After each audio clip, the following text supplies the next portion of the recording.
Eu vou falar um pouco, na verdade, sobre alguns desafios da comunicação climática que a gente enfrenta, comunicação sobre a crise climática, né? Que a gente enfrenta no dia a dia, quem se dedica mais fortemente ou mais focadamente a esse assunto, né?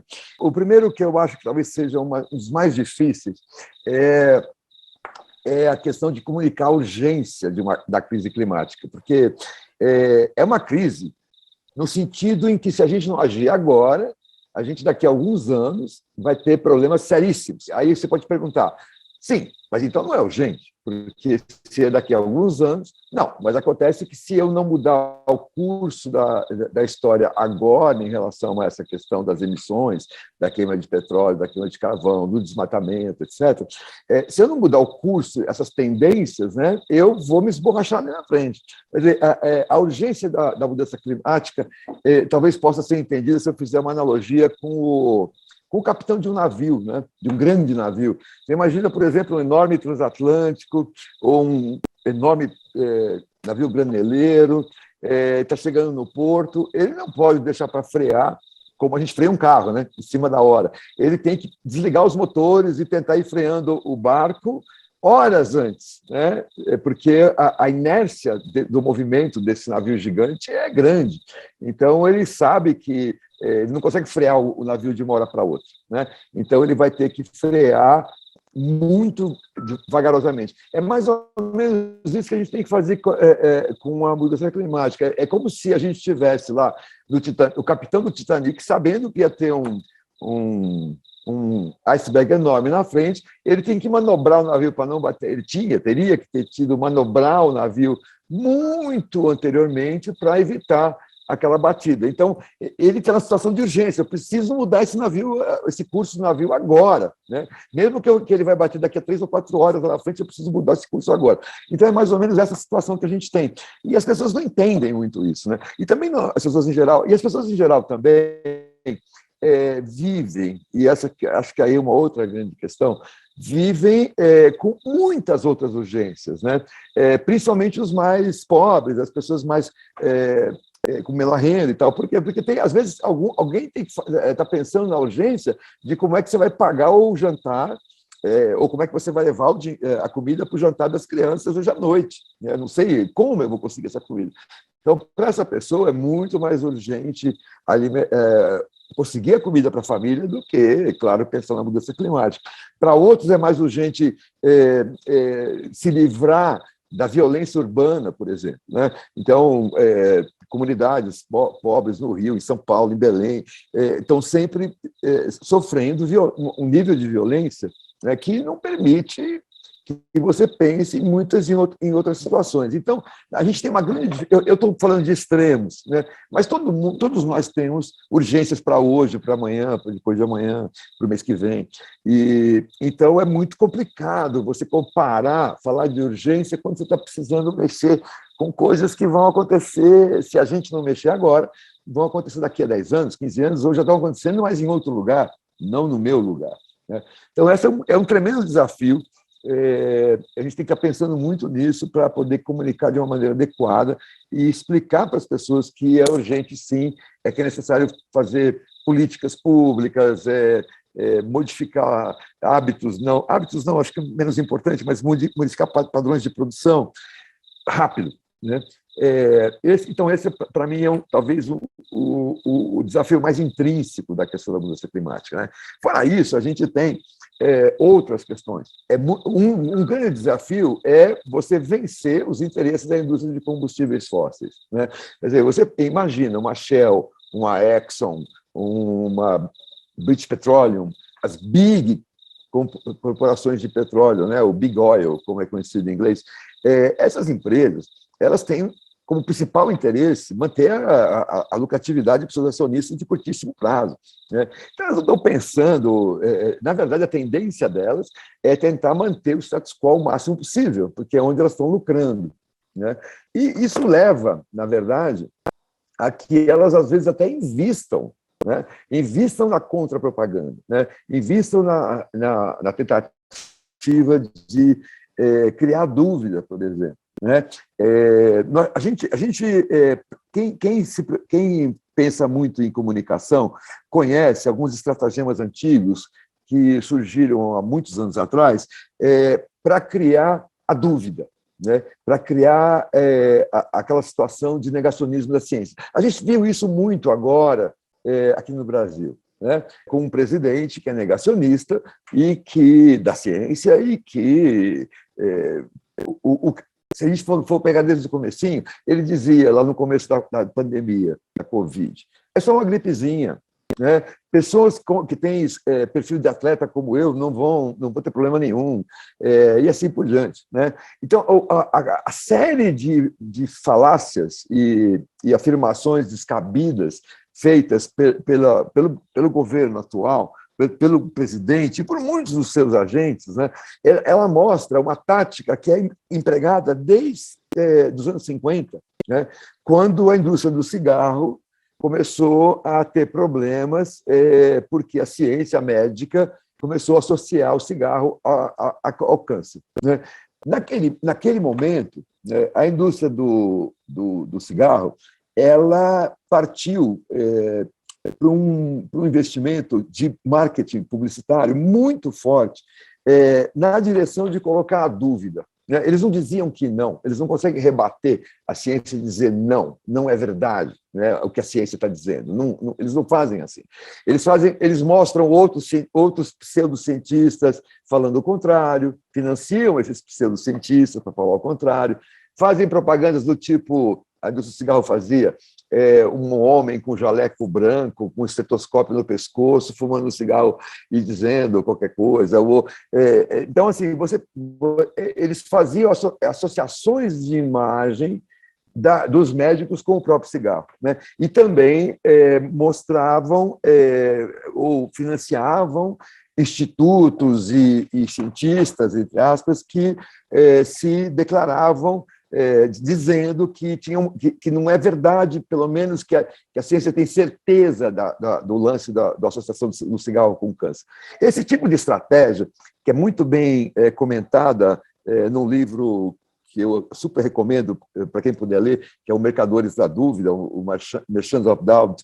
Esse livro conta como é que essa estratégia surgiu, e os detalhes dela, né, que eu não vou entrar aqui, mas como é que essa estratégia surgiu lá com a indústria do cigarro e tem sido utilizada em muitas outras situações, né? Por exemplo, pela indústria do petróleo e do carvão mineral, quando enfrenta a questão da mudança climática, né? Hoje a gente sabe, existem vários documentários, materiais sobre isso, que a indústria do petróleo, como por exemplo a Exxon, né, que aqui no Brasil antigamente era conhecida por Esso, mas a corporação é a Exxon, essa corporação ela sabia. Nós hoje sabemos que ela sabia. A gente tem documentos internos da empresa que nos anos 70 ela já sabia que o seu produto, né, que é derivado de petróleo, ia causar mudança climática e que isso ia ser um problema seríssimo, né? A decisão que eles acabaram tomando não foi a decisão de mudar de produto ou investir num novo caminho para a sua lucratividade, mas a decisão que eles acabaram tomando foi a de investir na mesma tática da empresa do cigarro, da indústria do cigarro. Eles começaram a investir em cientistas, think tanks, grupos de cientistas e tal, que falassem, né, que não era tão certo assim. No começo diziam que era mentira pura. Mudança climática é a hoax, né, uma bobagem, como Trump dizia até recentemente. Mais tarde disseram que sim, até existe a mudança climática, mas ela é natural, ela vem de fenômenos naturais, né? E assim por diante. Quer dizer, essa mesma estratégia de criar uma narrativa atrás da outra e criando dúvida é o que a indústria do petróleo fez. E hoje a gente tem negacionistas, né? A gente tem negacionistas. Aqui no Brasil nem tem tantos assim, mas se você pega lugares, principalmente no mundo anglofônico, que foi, quer dizer, Estados Unidos, Inglaterra, Austrália, que foi mais aonde a indústria do petróleo investiu nessa estratégia, hoje você tem grupos imensos de pessoas que não acreditam na mudança climática. Isso é tudo bobagem, não sei o que lá e tal. A gente, quando faz aqui nas redes sociais também coisas, a gente se dá conta que existem vários negacionistas no Brasil também. Isso é um resultado, melhor dizendo, de um processo no qual houve investimento. Isso não é assim, como é que chama, orgânico. Isso não surgiu da dúvida das cabeças da maioria das pessoas à toa. Isso surgiu por uma estratégia que foi utilizada para fazer isso surgir. Então, isso é um grande problema. Aqui no Brasil, mais especificamente, a gente tem os interesses dos setores atrasados do agronegócio, né? Está ficando cada vez mais claro para a gente que esse tal de agronegócio ele se divide em duas partes, mais ou menos. Uma são os grandes produtores, né? Da fazenda, da porteira da fazenda para dentro, né? Os grandes produtores, em geral, eles são negacionistas, eles são bolsonaristas, eles são pessoas que estão numa estratégia de tentar se apropriar de mais e mais terras no Brasil, né, para a produção de commodities agrícolas e fazendo com que isso levando ao desmatamento, né? Da porteira para fora, ou seja, as empresas que são relacionadas com logística, transporte, exportação principalmente, né, e mesmo as manufatureiras, as indústrias que usam o material que vem das fazendas, esse grupo ele é um pouco menos, digamos assim, ele trabalha menos pela promoção do desmatamento, né? Enquanto que gente lá dentro da fazenda trabalha muito mais. Isso a gente está ficando cada vez mais claro, a gente pode discutir isso depois, de onde que eu estou tirando esse tipo de afirmação, né? Então, a gente também tem um certo impulso contra a ideia de fazer uma ação rápida contra a mudança climática por conta desse tipo de negacionismo, né? E do ponto de vista global, a gente tem um outro grande problema com a questão da mudança climática e da comunicação climática, que é a inexistência de uma governança global, né? A gente não tem um governo global que pode decidir em nome de todos reduzir as mudanças climáticas. A gente tem que se basear na ONU, né, e tentar fazer acordos dentro da ONU, e isso tem se mostrado cada vez mais difícil de realmente conseguir fazer uma implantação de medidas de redução de emissões por conta dessa ausência de uma governança global. Então, eu acho que esses são os principais desafios, né? Isso aqui é um gráfico construído pelo IPCC, né, que é o painel internacional de mudanças climáticas, que reúne milhares de cientistas do clima e que tenta fazer um compilado da ciência climática, né? Que acabou de lançar um relatório, né, que é o relatório de avaliação número 6 do IPCC, faz aí um mês e pouco que esse relatório foi lançado. Essa parte aqui que está em preto, né, é o que é medido, né? Quantas toneladas, gigatoneladas, tá? Bilhões de toneladas. Quantos bilhões de toneladas a gente tem emitido, né, para a atmosfera ao longo desses últimos anos? São de 2000 até 2020, né? 2020 é esse ponto aqui. A gente passou de emitir por ano 30 bilhões de toneladas de CO2, né? E chegamos aqui a próximo de 42, 43 gigatoneladas, né, ou melhor, bilhões de toneladas de CO2. Quer dizer, o crescimento, a gente continua em crescimento, né? Houve aqui uma pequena queda em 2020 por conta da história da pandemia, mas isso já voltou quase que praticamente ao mesmo nível da curva histórica, né? Essas cores que estão aqui para frente representam caminhos pelos quais a gente poderia reduzir as nossas emissões, né, até chegar a zero, né, em diferentes momentos do futuro, certo? De tal maneira que a gente chega no final do século com um aquecimento global, digamos assim, seguro, né? A ciência acha, isso eu tenho dúvidas disso, mas é uma das grandes teses da ciência, que se a gente manter o aquecimento abaixo de 1,5 graus, os problemas não vão ser tão sérios assim, né? Mais acima de 1,5 graus, principalmente acima de 2 graus de aquecimento, eu estou falando de aquecimento em relação ao período pré-industrial, né? Pego a média lá antes de 1750, que é quando quando a humanidade começou a queimar carvão mineral, né, na Revolução Industrial, e comparo com agora. Então, a média histórica pré-1750, com a média de hoje, né, a gente está em 1,1, mais ou menos, 1,1 grau Celsius acima da média de 1750, né? A ciência fala que se a gente chegar a a gente tem que parar abaixo de 1,5. 1,5. Se a gente chegar a 2 graus de aquecimento médio, né, a gente vai ter problemas seríssimos. Então, a tentativa toda é conter o aquecimento abaixo de 1,5, e se não der, conter abaixo de 2. Porque qualquer outra coisa pode ser muito sério para o mundo. Né? Agora, vejam, eu quero que vocês prestem atenção nessas cores aqui, e imaginem que cada uma delas seja um toboágua, um tobogã, um grande escorregador, certo?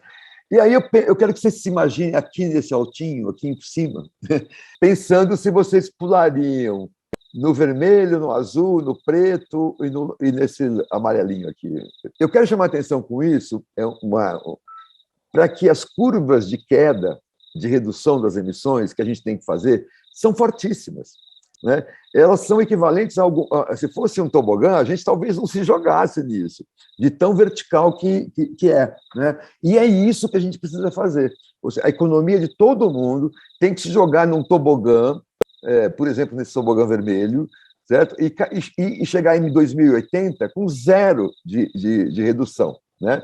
Para que a gente não chegue a 2 graus. Ou tem que descer nesse tobogã aqui, se jogar nesse tobogã e reduzir a zero até 2040, quer dizer, daqui a 19 anos, para que a gente chegue abaixo de 1,5 graus com grande certeza. Né?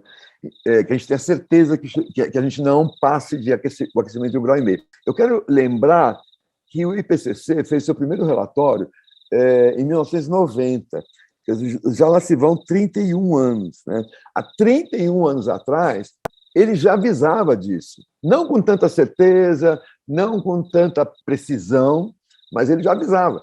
E foi até por isso que 197 países assinaram a Convenção de Clima em 1992 no Rio de Janeiro, porque o relatório do IPCC dizia que se a gente não reduzir essas emissões muito rapidamente, a gente vai ter problemas seríssimos no futuro. Bom, a gente sabemos disso desde 90, fizemos um acordo global em 92, e mesmo assim as emissões não pararam de crescer. E aqui está essa curva que mostra que a gente, mesmo recentemente, né, nos últimos 10 anos, um pouco mais de 10 anos, a gente continuou aumentando, ou seja, queimando mais petróleo, queimando mais carvão, desmatando e queimando mais floresta, né, e com tudo isso, aumentando a concentração de gases de efeito estufa na atmosfera, de tal maneira que agora as reduções necessárias são praticamente impossíveis. Como é que nós vamos fazer a economia de todo o mundo parar de queimar petróleo e carvão até 2040? Vamos tentar imaginar isso. Como é que a gente vai fazer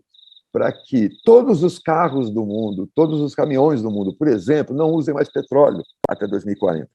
Como é que a gente vai fazer para que toda a energia elétrica gerada no mundo até 2040 não seja gerada com combustíveis fósseis? Aqui no Brasil, a gente usa pouco carvão para gerar energia elétrica, carvão mineral. Né? Usa um pouquinho lá no Sul, no Rio Grande do Sul, em Santa Catarina, usa um pouquinho em São Luís, usa um pouquinho no Ceará, mas é pouco, é da ordem de 2% de toda a eletricidade que o Brasil consome é gerada através de carvão. Mas tem países como a China, a Índia, a Alemanha, os Estados Unidos, que usam muito carvão, queimam muito carvão. Né? Então, como é que a gente vai fazer para até 2040 toda a eletricidade ser renovável? Né? Toda a eletricidade vir de fontes que não geram carbono, né? Como, por exemplo, a energia solar e a energia eólica. Como? Né? Então, esse é o tamanho do desafio. Né? A gente precisa mudar todo o sistema de transporte, todo o sistema de geração de energia elétrica, toda a produção de aço, que a produção de aço gasta muito carvão mineral, toda a produção de cimento, que gasta muito combustível fóssil. E eu estou falando só das grandes coisas. Né? A gente tem que mudar também o tratamento de esgoto da cidade, o tratamento de lixo das cidades. A gente tem que mudar quase tudo até 2040 para que a gente não passe de 1,5 graus. E depois tenha que, talvez, reverter esse aquecimento. Né? E temos que reduzir tudo isso até 2050, mais ou menos, né? Nessa curva azul aqui, ou na preta, o preto e azul, entre essas coisas, para que a gente não passe de 2 graus até o final do século. Tá certo? Então, vamos lá, vai 2060 que seja.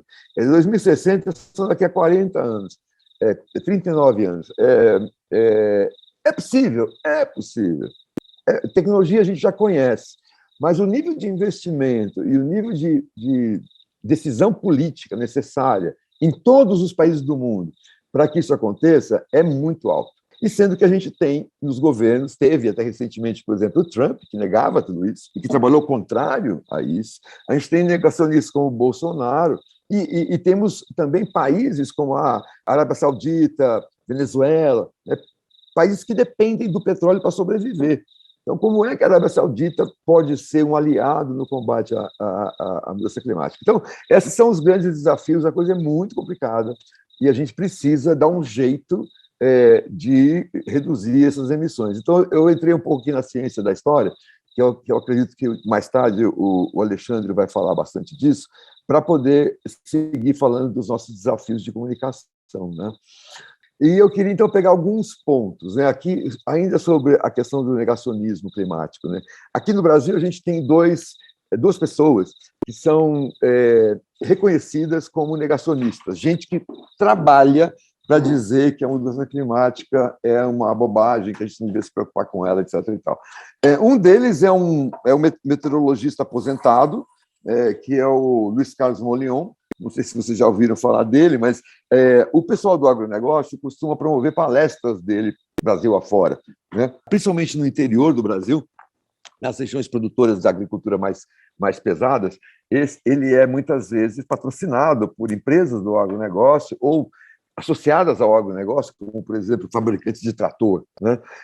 Para fazer palestras de negacionistas do Brasil afora. Ele já deu até uma entrevista há muitos anos atrás, naquele programa do Jô Soares, que todo o Jô Soares tinha um programa de entrevista na Globo, ele até deu uma entrevista lá e tal. E tem o Ricardo Felício, que é um professor da USP, ele dá aula no Instituto de Geografia, e ele também escreve bastante contrariamente à história da mudança climática. Internacionalmente, a coisa é muito mais forte, né? Existem instituições inteiras dedicadas ao negacionismo, e o mais famoso, mais atuante, é o Heartland Institute. Esse Heartland Institute aqui, ele é baseado em Washington e tem muito financiamento da indústria do petróleo, principalmente, né? E eles publicam muito, fazem filmes, publicam no YouTube, né? Sempre tentando negar a mudança climática. A gente, graças a Deus, não tem muita coisa como essa por aqui, né? Deixando de lado os desafios, eu quero mesmo fazer alguns comentários sobre o que são as pautas da crise climática, né? O que é pauta, né, para a imprensa, para o jornalismo e tal.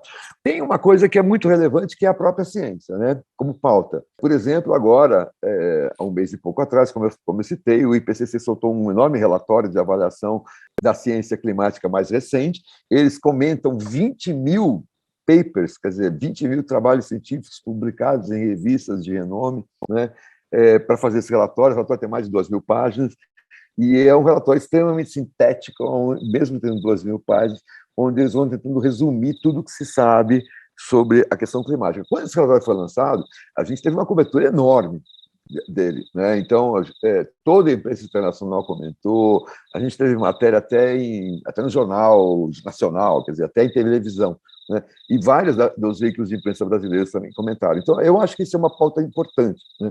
A gente vai ter um outro exemplo de pauta daqui a pouco, que é uma pauta relativa às negociações internacionais, né? Quase todo ano, no ano de pandemia isso não aconteceu, no ano passado, mas esse ano vai acontecer uma conferência de todos os países que assinaram a Convenção Clima. São 197 países, são praticamente todos os países do mundo, que vão se reunir em Glasgow, lá na Escócia, a partir do dia 1º de novembro, no que a gente chama Conferência do Clima, são as COPs, né?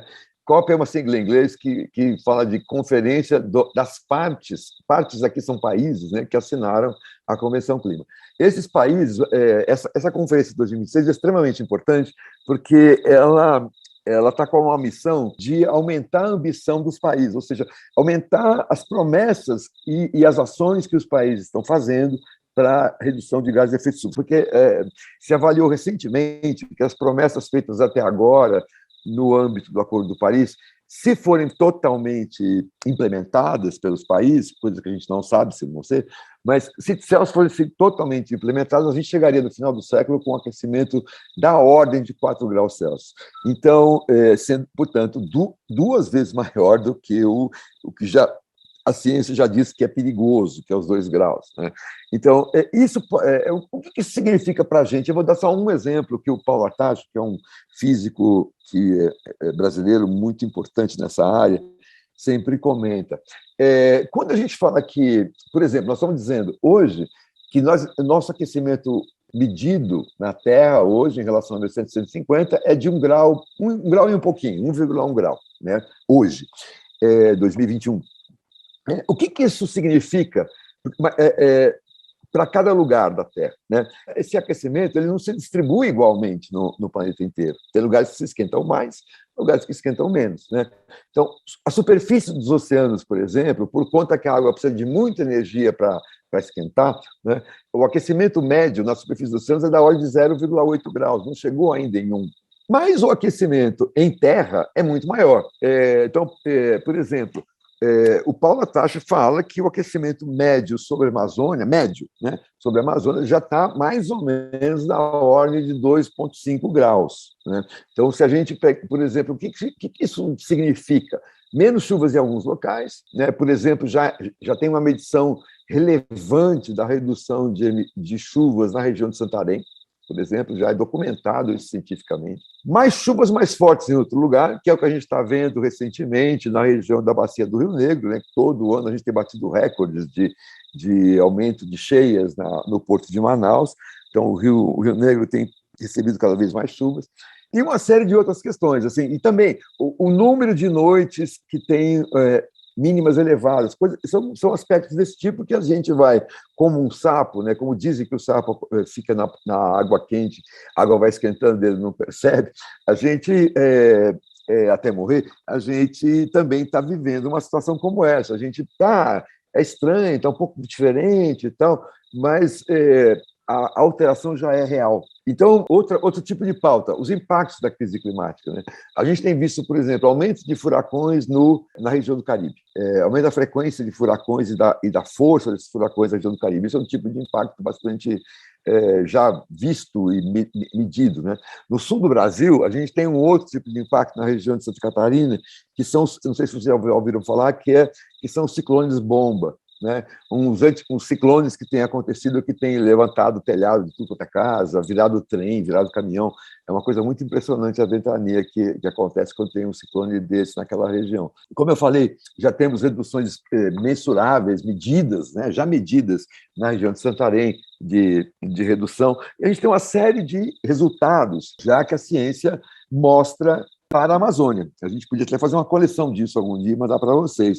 Alguns trabalhos, alguns papers que mostram que a gente tem já casos bem documentados de alterações do clima sobre a Amazônia. Né? E isso pode ser um tipo de pauta bastante interessante. Outro tipo de pauta são os movimentos sociais. No Brasil, os movimentos sociais climáticos são relativamente pequenos, a não ser que tenha alguma juventude aqui no Brasil fazendo o que a gente chama de litigância climática, ou seja, ir até as cortes, né, para reivindicar os seus direitos. A ideia básica é que os jovens estão tendo seu futuro roubado, né, pela mudança climática. Esse tipo de tese tem entrado em cortes no mundo todo, né? Eu tenho até um exemplo aqui para frente, e isso aqui no Brasil está acontecendo também. A gente tem alguns grupos de jovens que têm entrado com ações contra o Estado, ou contra a própria nação, ou contra empresas, né, reclamando do seu futuro roubado. E as cortes têm aceitado esse tipo de coisa, então isso é um movimento bastante interessante. Bom, o desmatamento, né, no Brasil é extremamente relevante. O Brasil é um dos países que melhor monitora as suas florestas no mundo. Né? A gente tem alguns sistemas de monitoramento, 2 deles são do INPE, que são super importantes, que é o DT, né, o sistema DT, e o sistema PRODES, os 2 do INPE. A gente tem aí em Belém o Amazon. O Amazon faz o seu próprio monitoramento da região do Pará, com dados extremamente interessantes, gente que pode esclarecer isso o tempo todo. Então, cada vez que... Eu acho que o Amazon soltou até um relatório, eles soltam relatórios mensais, né? Como é que anda mês a mês, e eles fazem um anual também. Como é que anda o desmatamento no Pará e tal. O pessoal do Amazon é uma fonte muito interessante para discutir desmatamento, por exemplo, no Pará. Né? Então, esse é um conjunto de pautas, tem muito mais coisas sobre isso. Eu tenho daqui para frente alguns exemplos de matérias. Um é uma matéria da Deutsche Welle, que é um jornal alemão, né, que também tem uma versão em português, falando de jovens portugueses que estão processando 33 países por conta das suas políticas climáticas, né?